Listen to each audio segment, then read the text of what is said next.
también me da mucha alegría tener al que fue mi segundo maestro y director de tesis, Alfons Puigcernau, con quien pude pues, hacer precisamente una investigación sobre el espacio público en Barcelona durante los años 30, hace ya tampoco muchos años, hace una década. Y además fui muy feliz haciendo la tesis, cosa que es muy importante, o sea, me lo pasé en grande, o sea que gracias, Alfons.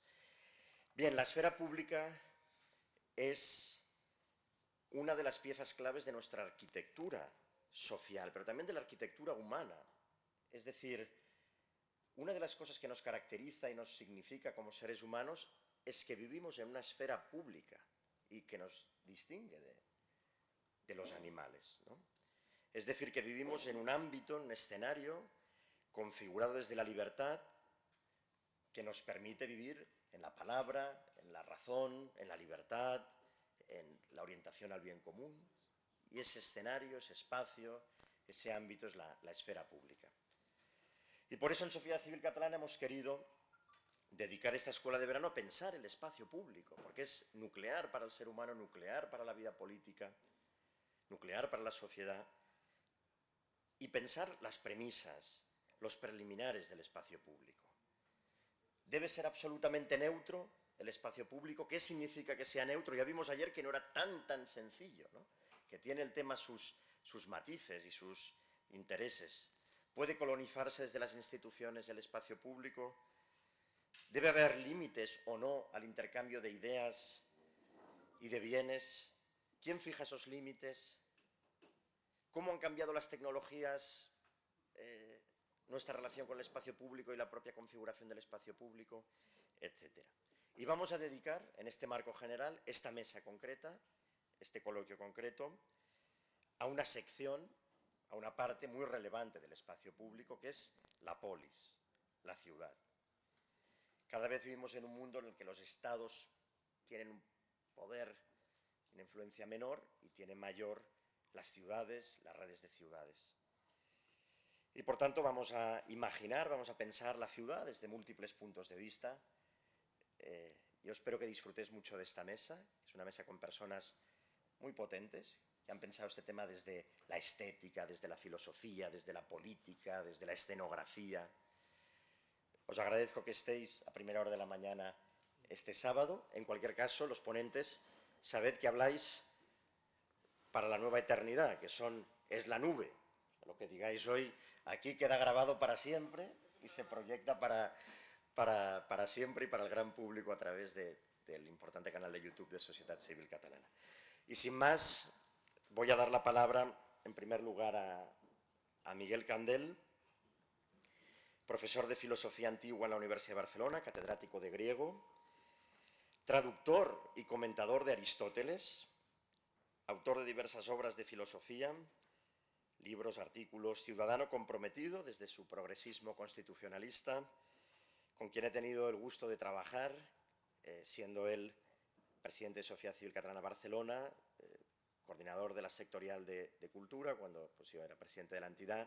Miguel, te hemos pedido que nos hables del nacimiento de la idea de la polis, del espacio público en la antigüedad, en la Grecia clásica, y de cómo estos conceptos transformaron la filosofía, la sociedad, la política.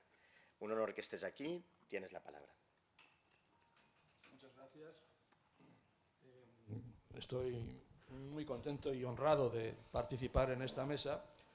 Espero que esta contribución, que se va a limitar al pensamiento, en fin, a ciertos rasgos del pensamiento político de Platón y Aristóteles. El presupuesto fundamental de la concepción política atribuida por Platón a Sócrates, porque Platón en principio siempre atribuye sus teorías a Sócrates.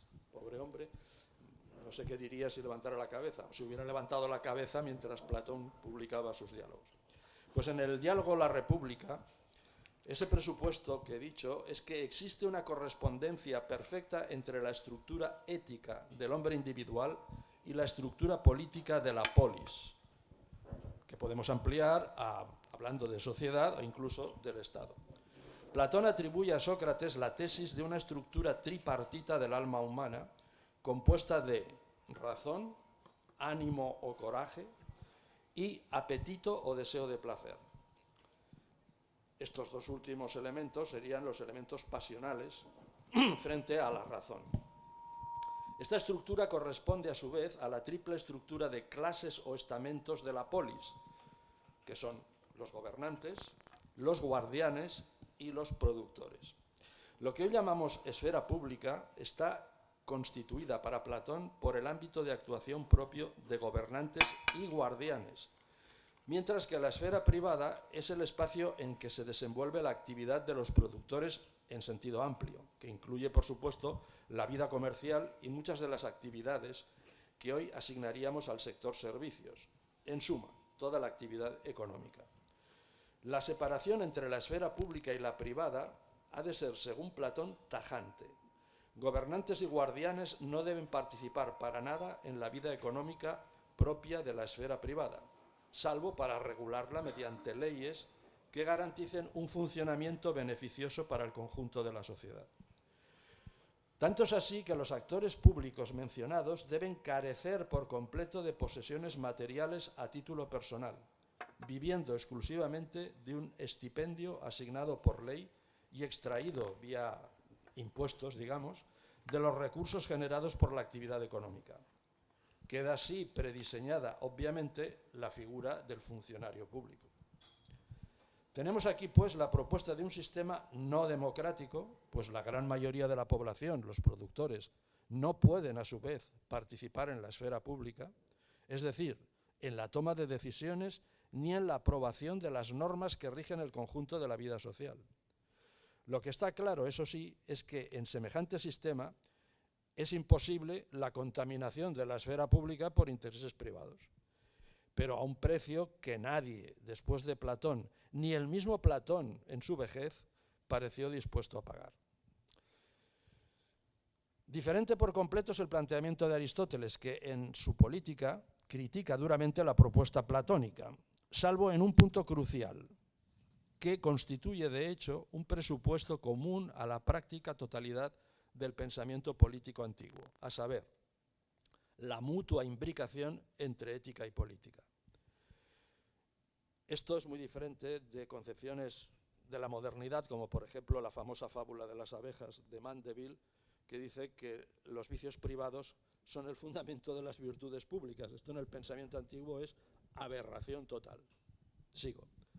En efecto, partiendo del principio ético básico, según el cual el bien o fin perseguido por los seres humanos es lo que llamamos la felicidad, y habida cuenta de que para Aristóteles, como ya antes para Platón y luego para los estoicos hasta llegar al cristianismo, la felicidad es inseparable de la virtud, Aristóteles afirma en el segundo capítulo de su principal obra ética, la Ética Nicomáquea, afirma lo siguiente: aunque sea el mismo el bien del individuo y el de la ciudad, es evidente que es mucho más grande y más perfecto alcanzar y salvaguardar el de la ciudad, porque procurar el bien de una persona es algo deseable, pero es más hermoso y divino conseguirlo para un pueblo y para ciudades.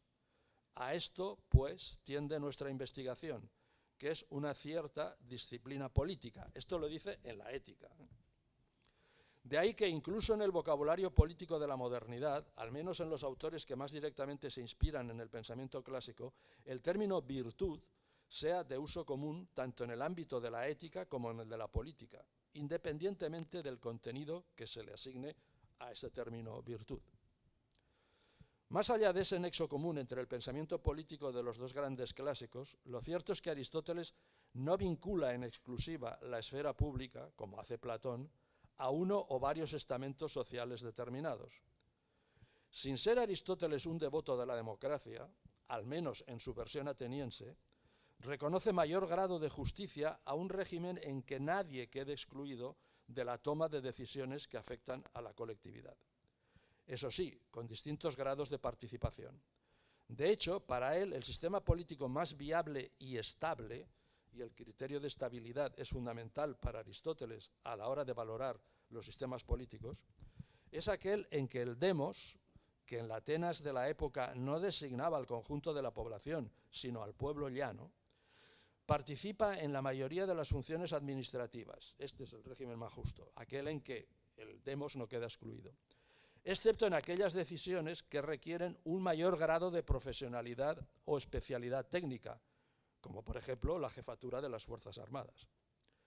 Por eso el sistema político por él propugnado y tradicionalmente denominado república, pese a que este era inicialmente un término genérico para designar cualquier forma de organización estatal, en griego se decía politeia y en latín lo tradujeron por res publica. Se suele considerar que el sistema propuesto por Aristóteles es, por tanto, un sistema mixto entre democracia y lo que podríamos llamar meritocracia.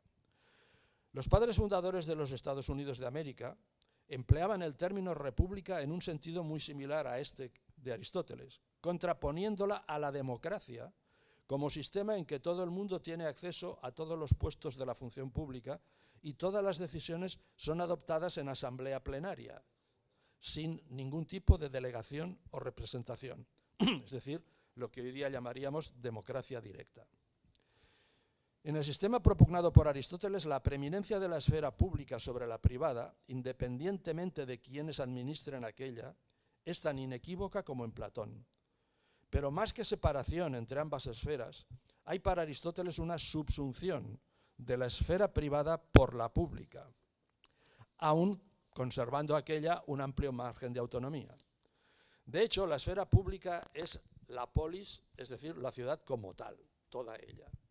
Y de ella llega a decir Aristóteles lo siguiente: por naturaleza, la ciudad es anterior a la casa y a cada uno de nosotros, ya que el todo es necesariamente anterior a la parte. Pues si se destruye el todo, ya no habrá ni pie ni mano, a no ser con nombre equívoco, como se puede llamar mano a una mano de piedra. Eso será como una mano sin vida. Todas las cosas se definen por su actividad y su capacidad funcional, de modo que cuando éstas dejan de existir, la capacidad funcional, no se puede decir que sean las mismas cosas, sino solo de nombre. Así que está claro que la ciudad es necesaria por naturaleza y es anterior a cada individuo, porque si cada individuo por separado no es autosuficiente, se encontrará como las demás partes en función del todo. Y el que no puede vivir en sociedad o no necesita nada gracias a su propia suficiencia, no es miembro de la ciudad. De hecho, no es un ser humano, sino una especie de bestia o un dios. En cualquier caso, está claro que, descartada la tajante separación platónica entre esfera pública y esfera privada, en la mayoría de los regímenes políticos en que se da, por así decir, un envolvimiento de lo privado por lo público, caben todo tipo de posibles formas de contaminación de lo segundo por lo primero, con la consiguiente pérdida de neutralidad de las instituciones públicas frente a los intereses privados. Es esta la cruz de la vida pública, que ha traído de cabeza a los pensadores políticos de todos los tiempos. El remedio propuesto por Aristóteles para impedir esa contaminación es elemental: la reducción del margen de maniobra de los poderes ejecutivos en beneficio del poder legislativo, en el que la representación de la ciudadanía es máxima. Como la experiencia cotidiana enseña, no es un remedio infalible, pero es sin duda el que menos espacio deja a la instrumentalización de las instituciones al servicio de intereses particulares. Y no parece que haya mucho margen de innovación en este campo. El propio Aristóteles, en dos pasajes de su Política, escrita hace 2400 años, sostiene que, literalmente, cito, en política está ya todo inventado.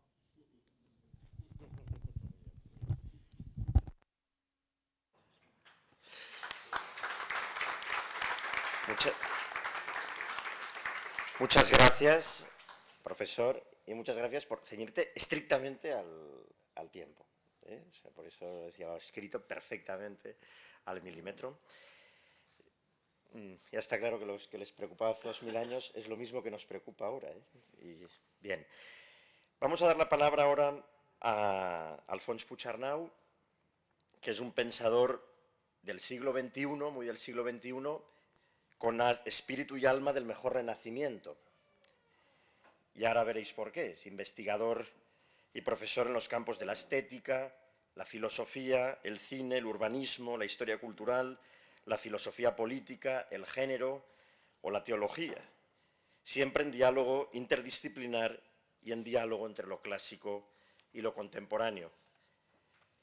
Pues nos llevaría mucho listar sus artículos, y cada artículo, su título, parece el título de una novela, de una película, Alfons. Y llega a nuestra escuela desde Londres, ha venido él para estar aquí, porque se lo pedí, con 2 libros recién salidos del horno, Hitchcock, Anatomía del suspense, y, relacionado con lo que nos ha explicado el ponente anterior, Platonópolis, Atlas de la cultura medieval occidental. Le pido a Alfons que nos hable de las ideas y concepciones que ha habido de la ciudad a lo largo de la historia y de los modelos políticos y antropológicos que hay detrás de cada idea de la polis. Alfons, tienes la palabra. Buenos días. Toma, coge este, Alfons. Buenos días a todos. Claro, cuando la presentación de un ponente es casi más larga que la ponencia, pues se hace sospechosa, ¿no?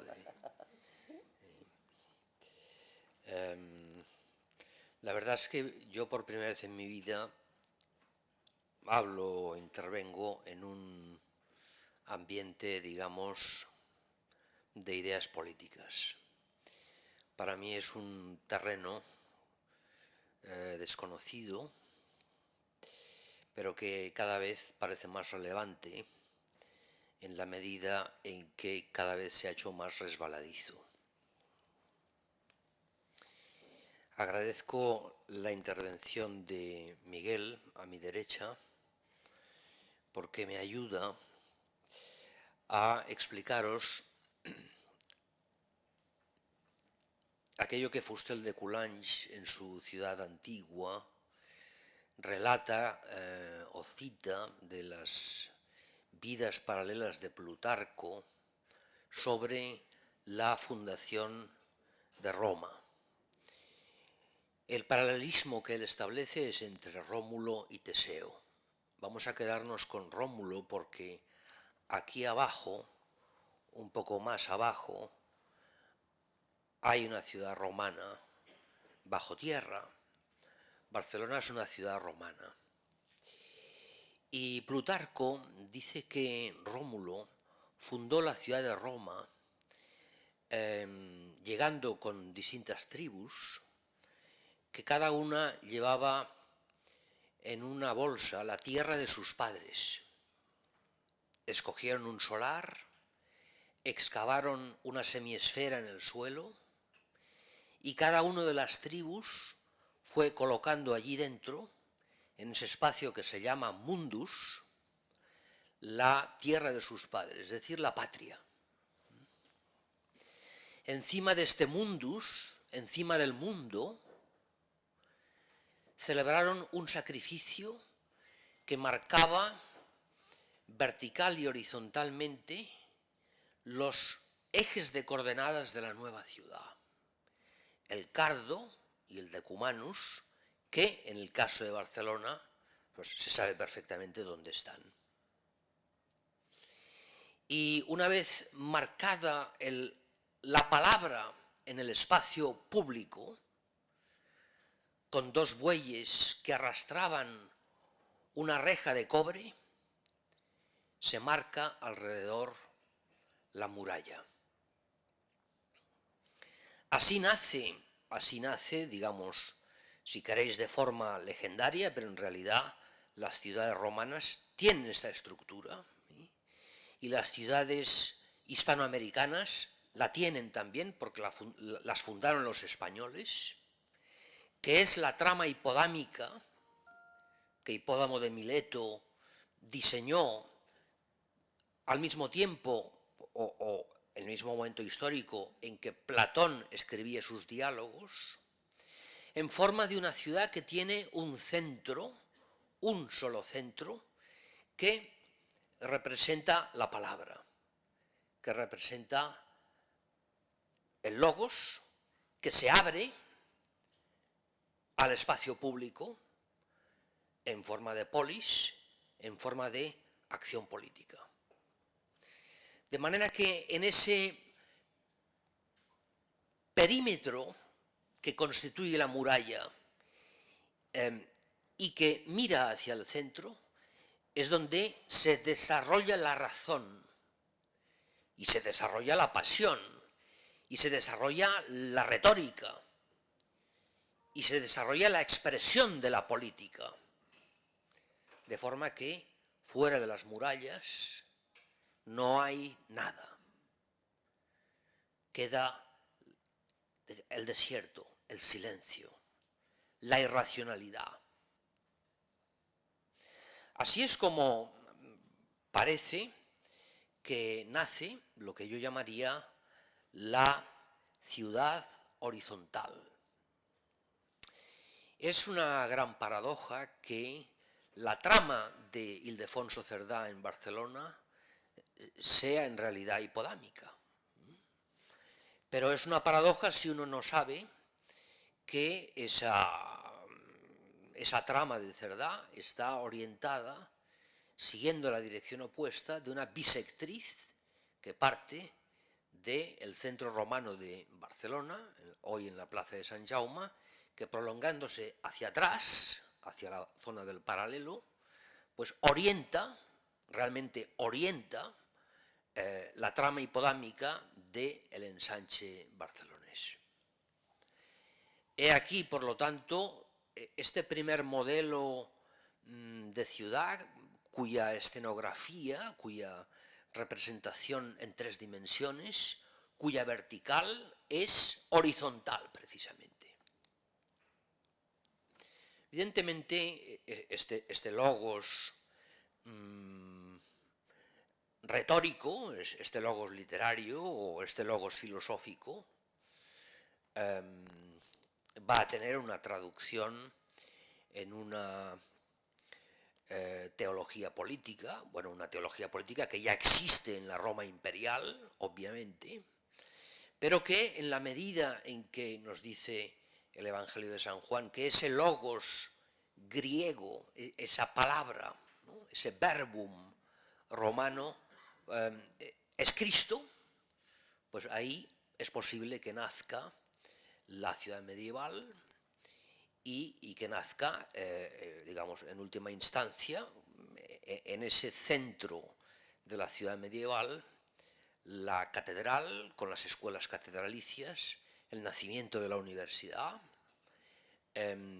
la forma de gobierno municipal con una ciudad que tiene un ayuntamiento y la ciudadanía, de tal manera que ya cerca de las murallas, la muralla se transforma en el lugar del intercambio donde los artesanos, los mercaderes, crean el valor añadido y permiten, en última instancia, el nacimiento de una economía basada en el capital. He dicho que la ciudad clásica de trama hipodámica es la ciudad horizontal, quizá la ciudad medieval es la ciudad diagonal, es la ciudad del laberinto.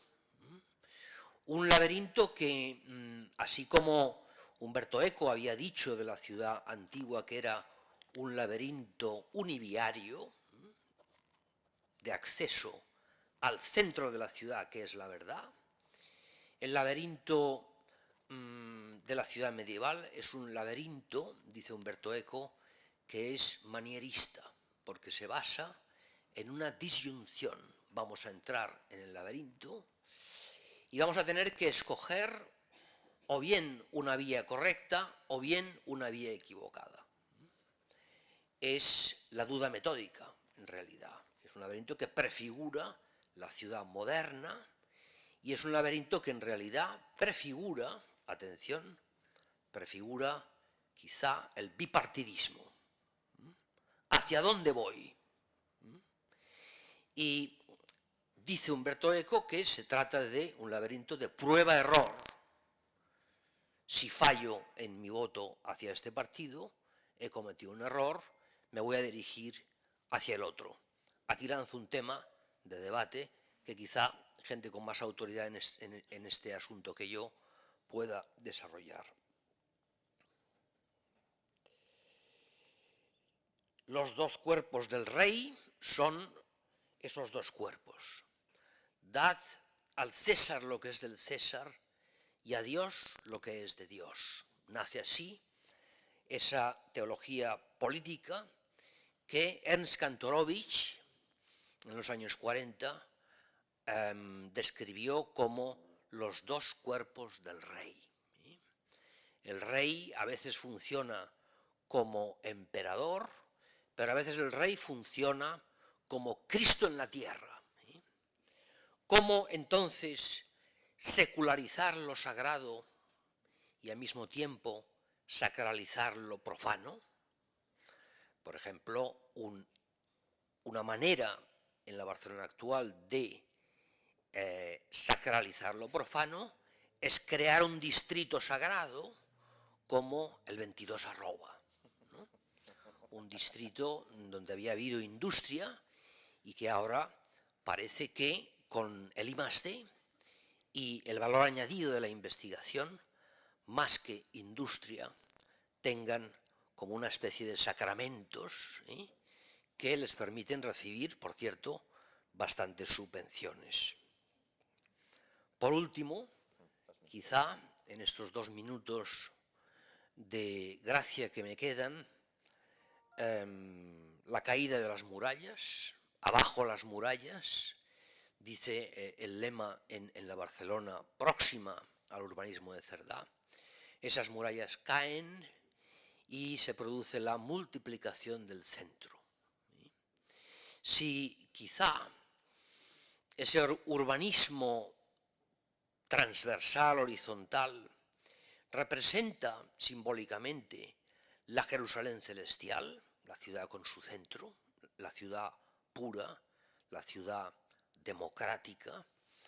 La ciudad vertical representa la ciudad demagógica, la ciudad distópica, por utilizar la terminología de Bauman, la ciudad líquida, donde el centro de la ciudad se multiplica en forma de rascacielos, en forma de puntos que ya constituyen de por sí ciudades verticales. El rascacielos, Plaza Europa, Plaza de las Glorias, lugares donde podríamos hablar de la constante construcción de torres de Babel inacabadas por culpa de la confusión. Las murallas han caído, pero aquí crecen, según aquella conferencia que Georg Simmel, el gran sociólogo alemán, pronunció en la ciudad de Berlín en 1904, crecen las murallas entre las personas. Vamos en autobús y nadie mira a nadie. Vamos al CAP y todo el mundo mira al infinito, lo que él llama la actitud blasé, la actitud distanciada, basada, según dice él en otra obra, en la filosofía del dinero. Este es el laberinto rizomático que Eco describe como cada uno de nosotros como si fuera una bola, un cojinete de acero caliente que cae en una masa inmensa, en una pastilla inmensa de mantequilla. Y mientras estas bolas de acero van penetrando y moviéndose dentro de esta inmensa bola de mantequilla, entonces cada uno, mientras avanza, excava el túnel de su propio laberinto. Hoy nos hemos encontrado aquí, casualmente, como buscando la verdad, en este laberinto de la ciudad vertical, en este laberinto, digamos, de la falsa política, al que Guy Debord llamó el laberinto del espectáculo. Podemos sentirnos, yo diría, más que afortunados, porque hemos coincidido, porque podemos hablar entre nosotros y porque vamos a hablar entre nosotros. Muchas gracias.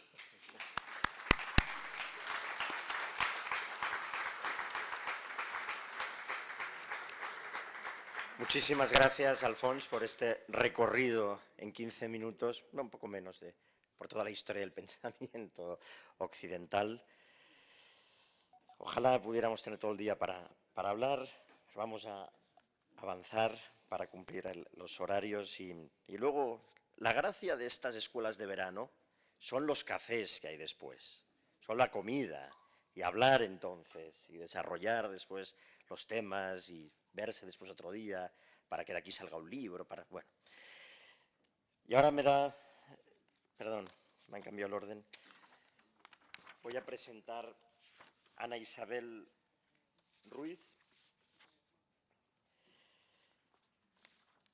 Además de buena amiga y presidenta de Sociedad Civil Catalana en Madrid, donde ha hecho un trabajo incansable y del que estamos muy orgullosos y muy agradecidos, Ana Isabel es politóloga y consultora política.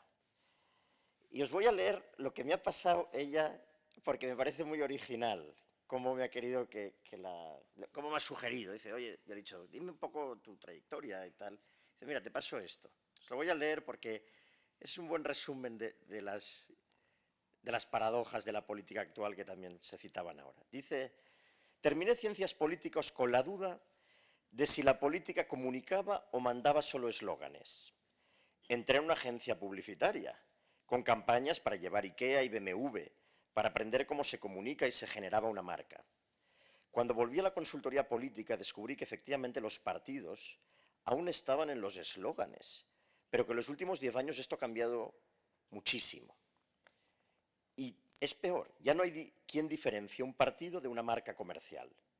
Y en estos lares estoy, desde la consultoría y la comunicación político-institucional a la empresarial, y además presidenta de Sociedad Civil Catalana en Madrid.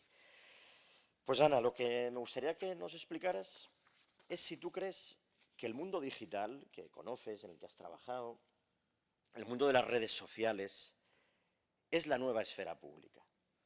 Es el nuevo espacio público y eso que ha implicado y si ha sido positivo o negativo para el debate público. Muchas gracias, Fernando. Buenos días, buen día a tothom. Después de haber escuchado las dos ponencias con los modelos clásicos de ciudad, pasar a algo tan distinto como es el modelo virtual, de discusión, de debate, y tú me planteabas en el momento de las redes es un espacio público, entonces tienes que hablar del espacio público de lo que conforman las redes sociales. Y te dije, no, las redes sociales no es un espacio público, no lo es. No lo es porque realmente sí que todos participamos en esas redes sociales, damos nuestra opinión, pero se nos olvida que cuando accedemos a cada una de las redes para formar parte y dar opinión, Facebook, Instagram, antes tenemos que pasar por inscribirnos en ellas, dar nuestros datos, dar el check-in para decir que formamos parte de ese club, y son empresas privadas. Empresas privadas que están en sitios como puede ser en California, en Virginia, en algún paraíso fiscal. Es decir, estamos en debates en empresas totalmente privadas. Y ahí se ha convertido en un espacio en el cual se debate, pero sobre un odio visceral y de anulación del contrario. Y además se intenta, de cualquier manera, que en ese ataque frontal, que esa persona o comunidad mueran totalmente. O sea, no vale con su muerte en ese mismo momento, ¿no? Tienen que desaparecer totalmente. Y ahí llega esa parte de censura en las redes y lo peor, el momento de las autocensuras que también nos imponemos a cada uno porque ya no queremos entrar en esos debates dentro de las redes sociales. Y esto es muy triste y es algo a lo que decía Alfons. Hemos conseguido que cayeran las murallas de las ciudades, pero están creciendo las murallas entre las personas. Y además se alimentan de forma visceral en las redes sociales. Y esto se retroalimenta desde los medios de comunicación y lo recogen también los partidos políticos. La discordia política confirma de alguna manera nuestros prejuicios y odian los prejuicios del contrario. Y nos vamos deslizando hacia unas latitudes de verdad muy, muy peligrosas. A mí me dan pánico. Y les voy a poner algo, yo me voy a ir más, no voy a ser tan filosófica y me voy a ir a la, digamos, a la parte más actual o práctica, va a ser práctica. Les preguntaría a ustedes qué significa esto, o mis compañeros ponentes, ¿qué significa este gesto? Bien, ¿no? Ok, vale, perfecto. Ese simple gesto, un conductor, le hicieron la foto, estaba haciendo así, y de repente el quien le hizo la foto lo subió a redes, y este gesto lo utilizan los supremacistas blancos norteamericanos, las 3 W de White. Tuvo una avalancha en redes sociales enorme, un simple conductor de una empresa pidiendo que le despidieran. Al final, en esa avalancha, acabó despedido. Estamos en un momento en el que cualquier cosa, pequeñas comunidades se sientan ofendidas con cualquier detalle, y esto provoca que lleguen, pues bueno, ha sido una persona, pasa con marcas, pasas con políticos y no hay ningún filtro, absolutamente ningún filtro.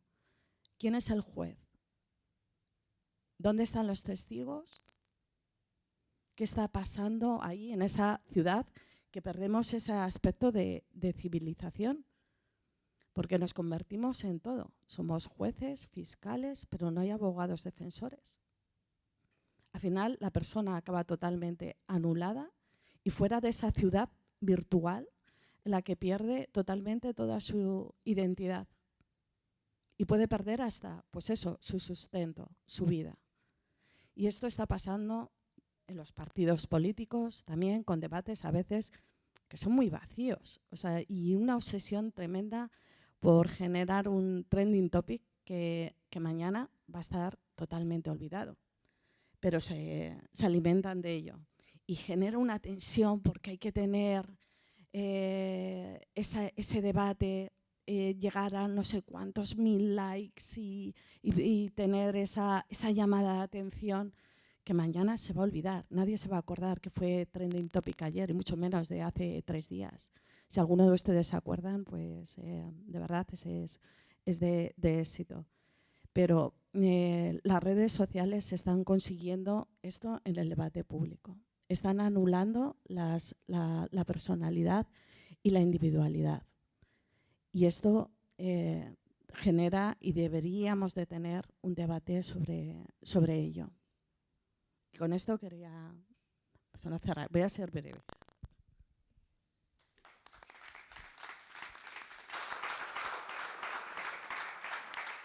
Muchísimas gracias, Ana, que breve pero clarísima, y abres un debate súper interesante. Y déjame hacer 2 comentarios que he pensado mucho estos últimos años, ¿no? Lo duros, esta falta de una cierta piedad que hay en la opinión pública, ¿no?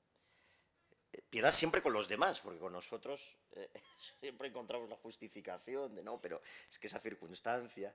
En cambio, esta sociedad es absolutamente implacable con el que se equivoca enfrente. Oye, pues hasta en política, pues sí, pues se puede haber equivocado, ¿sabes? Oye,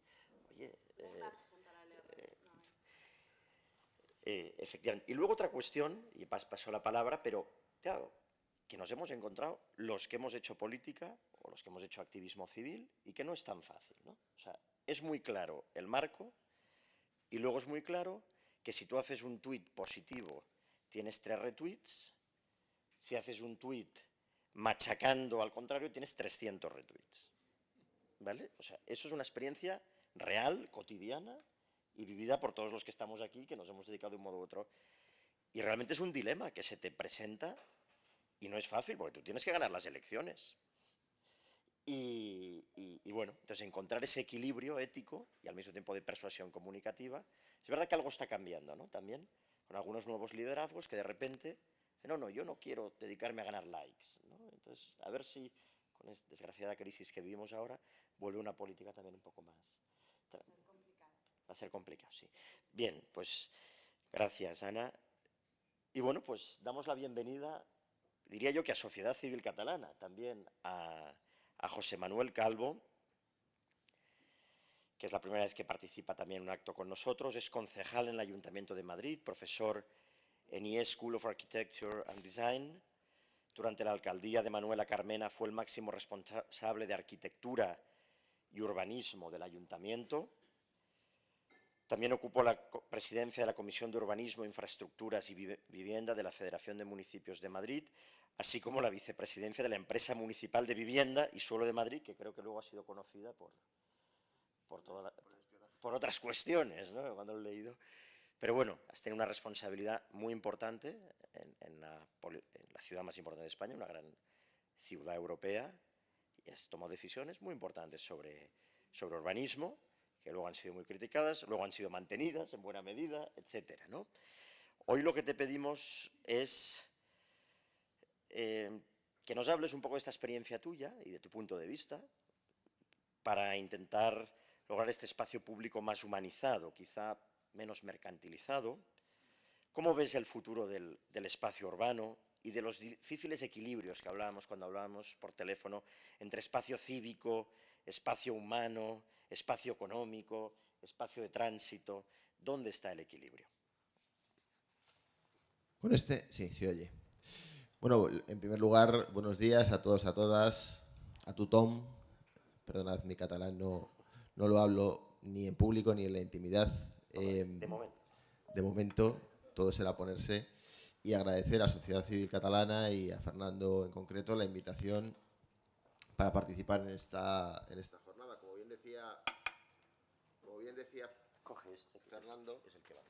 sí, como bien decía Fernando, yo tuve el privilegio, parte de mi profesión soy arquitecto, doctor, pero tuve el privilegio de aterrizar en la Concejalía de Urbanismo de Madrid, poco por casualidad, de la mano de Manuela Carmena, con la fortuna de poder gobernar sin haber tenido una trayectoria política previa. Cuando hablo de trayectoria política, no hablo de hacer política, porque creo que hacemos política en cualquier ámbito de la vida, en la universidad, en el trabajo, en la familia incluso, pero no desde el punto de vista militante, de participación en un partido político. Por lo tanto, aparecí un poco por casualidad en esa responsabilidad y tuve la fortuna de dirigir durante 4 años el urbanismo en la ciudad de Madrid, con proyectos que a algunos sonará, supongo, como la remodelación de la Plaza de España o el proyecto Madrid Nuevo Norte, ese desarrollo en el norte de Madrid de oficinas, de viviendas, de regeneración urbana,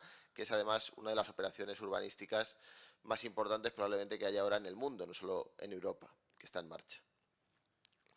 Pedí a Fernando que habláramos de el espacio público y el conjunto de fuerzas que intervienen en su configuración. La ponencia creo que se llama Ciudades o Ciudad, Poder y Libertad. Y creo que esto resume perfectamente el conjunto de elementos que intervienen en la configuración del espacio público. Lo primero que hay que decir es que el espacio público, a diferencia de lo que se habla, de lo que decía antes Ana, el espacio digital o de otras cuestiones, el espacio público es un espacio físico finito, es decir, está acotado, está limitado y por lo tanto está en pugna, como cualquier elemento que esté limitado. Hay multitud de actores diversos que pretenden, que están en pugna y pretenden cada uno de ellos imponer sus criterios para condicionar el diseño de ese espacio público. ¿Fundamentalmente para qué? Fundamentalmente para hacerlo funcional a sus intereses. Y es legítimo y es razonable que así sea. Cuando hablo de intereses, no me gustaría caer en esa simplificación que se tiene de determinadas posiciones a la izquierda, donde se trata de simplificar el cruce de intereses como intereses de clase o los intereses de la clase económica dominante frente al resto. Creo que es un error analizar la confluencia de intereses en el espacio público en estos términos. Hay intereses de todo tipo, por supuesto hay intereses lucrativos, hay intereses fundamentalmente corporativos. Están en ocasiones los intereses cruzados entre quienes pretenden moverse en bicicleta o de forma peatonal con quienes pretenden moverse en vehículo privado, ¿no? Y que el vehículo privado pueda cogerlo a la puerta de su casa y puedan aparcar a la puerta de su centro de trabajo, de su centro de estudios o de allí donde tienen que ir a hacer una gestión. Hay intereses vecinales, sin duda, pero a veces los propios intereses vecinales están cruzados. Vecinos que priorizan unas cuestiones respecto de las otras. Lo vemos, por ejemplo, en esta dualidad y en esa pugna del espacio público, la batalla, y además en Barcelona supongo que lo vivís también con mucha intensidad, la batalla entre vecinos / peatones y terrazas, ¿no? La colonización, lo decía Fernando, la colonización del espacio público por parte de una serie de intereses particulares, lucrativos, para los que el espacio público aporta un valor añadido, en términos de negocio fundamentalmente. No es lo mismo para un bar tener una terraza que no tenerla. No es lo mismo que esa terraza tenga 2 mesas a que tenga 7. No es lo mismo que en la plaza donde está esa terraza exista una posibilidad de convivencia con bancos, otros elementos estanciales, con sombra, que compitan con esa terraza y que no exijan un consumo al usuario de ese espacio público, que si esto no existe y la única opción de sentarte en una plaza es consumir, hacer una consumición en una terraza, ¿no? Claro, esto lleva una competencia permanente entre todos estos actores, donde, desde mi punto de vista, entra la política. Si no se interviene, pasa como en el mercado, frente a esa falsa idea de libertad de mercado, luego si queréis la discutimos, ¿no? Donde la idea de Ayuso, ¿no? Donde la libertad es la libertad del más fuerte. Yo no intervengo y que cada cual se las apañe. Sabemos a qué tiende ese modelo. ¿Tiende al monopolio o tiende al oligopolio? Quien tiene más capacidad de intervenir, de influir, de comprar, pues evidentemente se va a quedar con el pastel. La política, desde mi punto de vista, y ese fue uno de nuestros objetivos fundamentales cuando tuvimos, como os decía, la fortuna de dirigir el gobierno de la Ciudad de Madrid, la política debe trabajar para reequilibrar intereses, para garantizar que exista, y vuelvo a la analogía del mercado, la libre competencia, que es que todos los actores puedan poner sus intereses, sus prioridades encima de la mesa y sea la política quien establezca unas reglas de juego que permitan alcanzar una situación de equilibrio, que nunca va a dejar satisfecho a uno solo de estos actores, que siempre generará un grado de insatisfacción, pero que permitirá la convivencia de todos ellos. Y creo que precisamente ese grado de insatisfacción es positivo. Yo recuerdo las críticas que nos hacían algunas de las intervenciones que planteamos del Ayuntamiento de Madrid, es precisamente que no dejaba contento a nadie. Y creo que en política, y sobre todo en la gestión del espacio público, no dejar contento a nadie es garantía de éxito. Quiere decir que el responsable político ha tenido la capacidad de conjugar esos intereses diversos. Luego, si queréis también, por supuesto, lo discutimos. Termino, porque supongo que vamos justo de tiempo.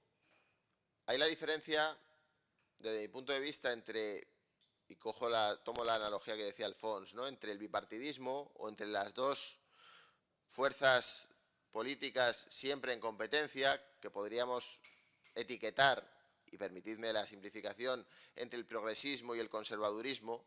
La diferencia en materia de espacio público, en materia de construcción de la ciudad, desde mi punto de vista tiene que ver con la planificación, con la intervención,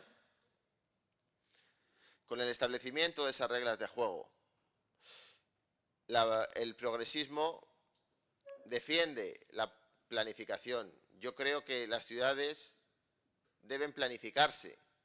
Son instrumentos cuya vida, cuyo recorrido va mucho más allá de una legislatura, va mucho más allá de los tiempos políticos. Por lo tanto, es imprescindible la planificación para dibujar unos objetivos y trazar la hoja de ruta para cumplirlos. frente a esa otra visión del conservadurismo que evita, incluso rechaza la planificación, que entiende la ciudad como la conformación de un entorno físico basado fundamentalmente en el cruce de intereses económicos, de intereses lucrativos. Hablaba Alfons del 22 @ y seguramente os habéis enterado de que en Madrid se pretende hacer un distrito 22 también. Uno de los anuncios del actual alcalde de Almeida en el último pleno del Estado de la Ciudad planteaba en lo que es esa operación Madrid Nuevo Norte generar un distrito 22 con el objetivo, tantas veces manido ya, de atraer empresas de la City, de Londres y de otros lugares.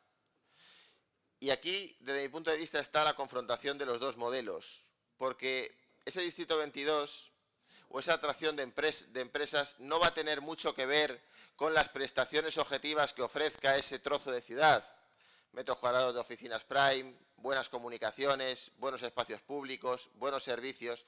Va a tener que ver fundamentalmente con establecer unas condiciones fiscales o económicas muy parecidas o idénticas a la que tiene la City, es decir, fundamentalmente generar un paraíso fiscal dentro de un territorio concreto, dentro de un territorio urbano.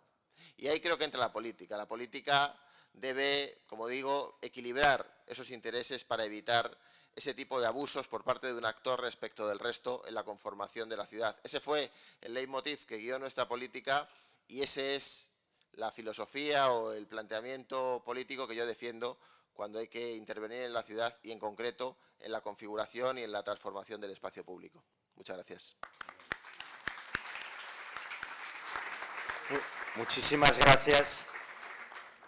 Me ha parecido muy bonito porque mientras hablaba José Manuel, concejal en Madrid, criticando la idea de libertad de Ayuso, entraba el líder del PP catalán, Alejandro Fernández, y me ha parecido muy bonito porque esto es sociedad civil catalana y porque esto debería ser, y porque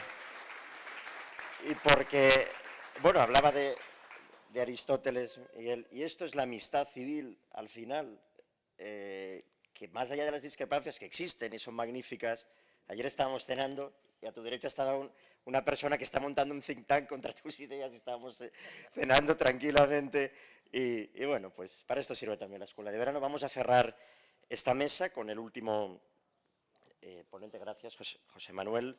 Perdonad los 10 minutos de retraso que llevamos, pero prometemos que nos limitaremos a estos 10 minutos. Vamos a dar la palabra a Tomás Maxotay, que es un investigador que también se estrena con Sociedad Civil Catalana, es un investigador de origen neerlandés, húngaro y venezolano. Bueno, esto ya daría para tus 10 minutos de intervención. Es investigador agregado en el Departamento de Humanidades en la UPF, ha publicado sobre escultura, teoría del arte, cultura visual de la ilustración. En años recientes ha explorado varios casos históricos en torno a multitudes, sobre la idea de la ciudad como espacio escenográfico de la movilización social, y de las protestas, y de las manifestaciones, etc. Está publicando ahora un libro sobre este tema, y sobre todo es un valiente, diría yo. No, sobre todo no, sobre todo es un investigador, un intelectual, pero además es muy valiente, porque en el sitio donde está, pues no tiene miedo a decir lo que piensa, y de hecho ha creado un índice de documentación audiovisual sobre el procés, pues muy crítico con las prácticas escenográficas del independentismo. Tomás, ¿hasta qué punto se han convertido las ciudades contemporáneas en escenarios de la movilización política y social? ¿Y qué elementos hacen también que una movilización sea eficaz en la transmisión de aquello que quiere difundir, ¿no? De aquellas ideas que quiere transmitir a la opinión pública? ¿Tú dirías que la movilización masiva construye opinión pública o más bien dificulta una opinión pública crítica, de intercambio racional y también emocional, pero sereno, de puntos de vista? Tienes la palabra, Tomás. Muchísimas gracias, Fernando, y muchísimas gracias por vuestra paciencia prolongada a oírnos a todos en esta mesa redonda. La verdad es que me honra mucho estar acá y quería agradecer a todos poder compartir, en efecto, lo que es un debate muy importante que se debió haber dado, yo creo, desde hace mucho, que es el de la utilización de espacios públicos. Y que en realidad son estrategias exitosas, pero especialmente estrategias sostenibles, no para la consecución de ciertos fines políticos, sino en realidad para la consecución de un sentido de sociedad, ¿no? Un sentido de sociedad. Determinar que hay dos conceptos que no se deberían confundir con facilidad, yo creo que en esto me apoyo en las primeras dos ponencias, esfera pública y espacio público. El concepto de esfera pública lo llevamos mucho. Yo mismo me referiría a Hannah Arendt como una fabulosa fuente para instruirnos sobre ello, pero también Jürgen Habermas. Pues no hay un fin en realidad a la gente que ha sido importante. Esfera pública desde hace mucho también está sometida a una crítica que dice que en efecto ha sido colonizada, que intereses en efecto privados están siempre ahí para vulnerarla, para en realidad para privarla de lo que sería el sentido que debería tener. Espacio público no es lo mismo que esfera pública, pero comparten cosas. Y Hannah Arendt nos enseña una lección bastante interesante en un ensayo que escribió en los años 50, en los principios de los 60, llamado La crisis en la cultura, donde recupera el polis, una vez más, siempre lo hacía, pero recupera el polis no únicamente desde el punto de vista de la importancia de la toma de decisiones colectiva, es decir, la importancia de crear foros donde partidos que se miran la cara puedan utilizar la razón, sino que dice que si, por ejemplo, consultamos a Kant, encontraremos que estos foros presenciales, estos anfiteatros de la toma de decisiones pública, ¿no? También están en realidad ahí para decidir qué es lo que debería haber en nuestro mundo y qué es lo que no, desde un criterio que Kant definía como el estético. Y esto, claro, nos sorprende mucho porque nos parece irrelevante o secundario o subordinado a lo que serían intereses sociales. Pero toda la idea de Kant y luego de Arendt era decir que ahí donde muchas veces es fácil que un interés privado erija una toma de posiciones en el foro público, es decir, que justamente esta muralla que debería existir entre lo privado y lo público se destroce por las presiones de intereses privados, es justamente en la toma de decisiones sobre lo que debería haber en nuestro mundo, lo que deberíamos tener en nuestras esferas o espacios públicos para poder compartir entre todos, donde podría justamente encontrarse una comunidad compartida y una humanidad compartida con mayor facilidad. Y esto yo creo que hay que aplicarlo a la manera en que tratamos de llevar adelante unas estrategias de empleo del espacio público, físico, real, en nuestras manifestaciones efímeras. Es decir, hemos hablado de arquitectura hace un momento, pero también tenemos obviamente las cosas efímeras que hacemos, las manifestaciones y las reivindicaciones. Ahí, con lo que son las prácticas más comunes, yo soy extremadamente crítico. En realidad nada me parece bien, así que ya os advierto que no voy y me alejo, así que ni siquiera me manifiesto. O sea, la pregunta es por qué estoy aquí hablando. Pero soy muy crítico por una serie de razones que trataré de exponer muy brevemente. Y es que a menudo nos reunimos, tenemos un eslogan, algo que pueda fácilmente encapsularse en un hashtag de Twitter y que se pueda fácilmente mediatizar a través de Twitter. Y entonces estamos ahí y a ver quién nos da los cartelitos. Bueno, a ver, el cartelito tal. Bueno, ok, cartelito tal, aquí estamos, ¿no? Y en efecto hay una manifestación. Puede ser multitudinaria en ese momento, pensamos que es muy exitosa, o puede ser muy pequeña, en ese momento pensamos que ha pinchado. Y vamos a casa deprimidos porque ha pinchado la manifestación. El problema es que muchas veces el sistema es la causa de que pinche, me parece. Cuando estás ahí y recibes el cartelito y sencillamente lo que haces es dar un cuerpo a una especie de mensaje ya prefabricado, hay un problema bastante fuerte de motivación, donde es muy fácil perderla. Es muy fácil sentirse que en realidad nadie nos ve, nadie nos escucha, Tal vez se nos recoge en la prensa, vamos a ver qué es lo que ocurre mañana por la mañana en la prensa, pero puede ser que no terminemos de colar. Y si se nos recoge, y esto es lo principal, solo vamos a hacer noticia de un día.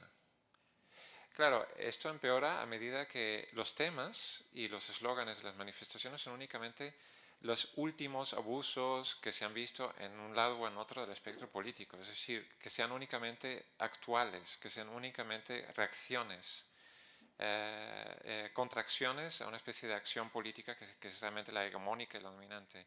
Y esta manera de siempre estar reaccionando, salir y decir, no nos gusta lo que acaba de ocurrir en tal y tal tema, también en realidad es hacerse demasiado servil a los ciclos informáticos de la prensa que únicamente un día te van a utilizar y luego te van a despojar. ¿Qué es lo que sería mejor?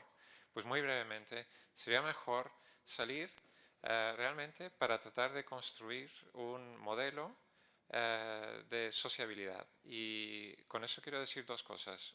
Los que se manifiestan deberían encontrar realmente un orgullo y un bienestar dentro del mismo seno de la manifestación, haciendo cosas que realmente les gusta hacer. Sale el aspecto lúdico de la manifestación, que se aprovecha muy poco. Hay un aspecto lúdico en manifestarse y ejemplos nos sobran en realidad. Un aspecto lúdico que, si está ahí, lo que hace es generar motivación positiva interior para que las personas que estén en este bueno, que se quieran implicar, puedan en efecto no únicamente venir una vez, sino volver a acudir, convertirse en un grupo de gente que pueda volver a convocarse y puedan realmente retornar. Lo lúdico no tiene que estar en contradicción con el mensaje y de hecho tenemos que hacer dos cosas. Separar el cartel de la persona. El cartel y el texto se puede poner en cualquier lugar. De hecho, yo estoy muy favorable a colocar mensajes por la ciudad y hacerlos de tal manera que no sean ofensivos, no sean como Twitter, no sean ataques, sino sencillamente mensajes de concienciación moral, concienciación ciudadana. Se puede hacer sin personas. Lo colocas en donde quieras, te lo quitarán, da igual. Son efímeros, hay un cierto derecho a hacerlo, me parece. Las personas en las manifestaciones son fundamentales. Se tienen que convertir en testigos, en fuentes de relatos, fuentes de historias. Y es decir, que también tienen que ir al encuentro de personas que no son parte de la manifestación. Y tiene que haber entrevistas, en realidad. Tiene que haber, por ejemplo, una manifestación donde me uní a los rusos en ese momento protestando contra Putin y sus asaltos a la democracia.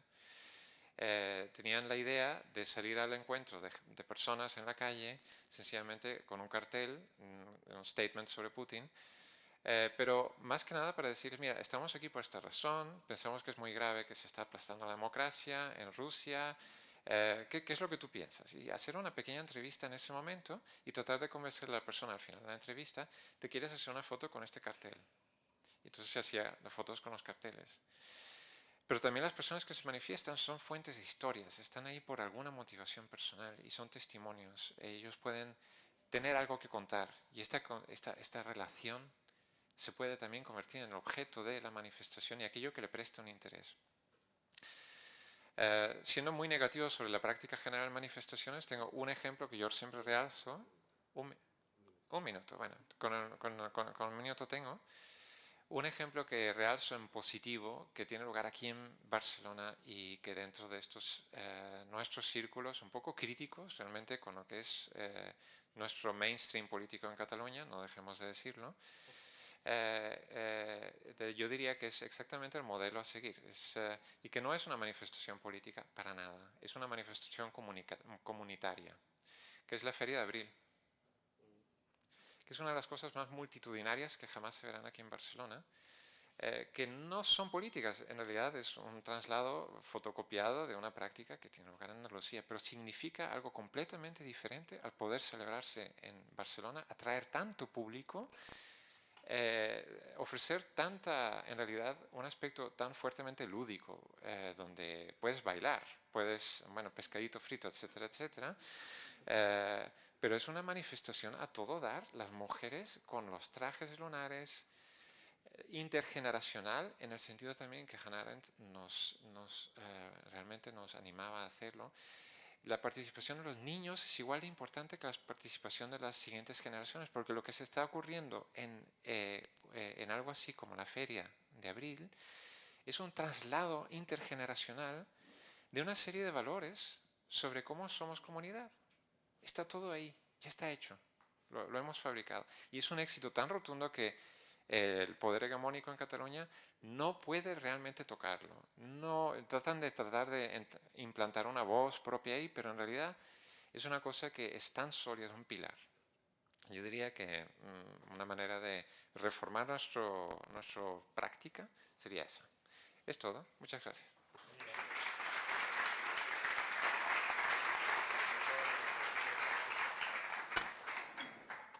Pues sin más, muchísimas gracias y también por este consejo. Presidenta, nos han lanzado una propuesta. Bueno, montar una feria de abril, poca broma, pero alguna cosa a pequeña escala.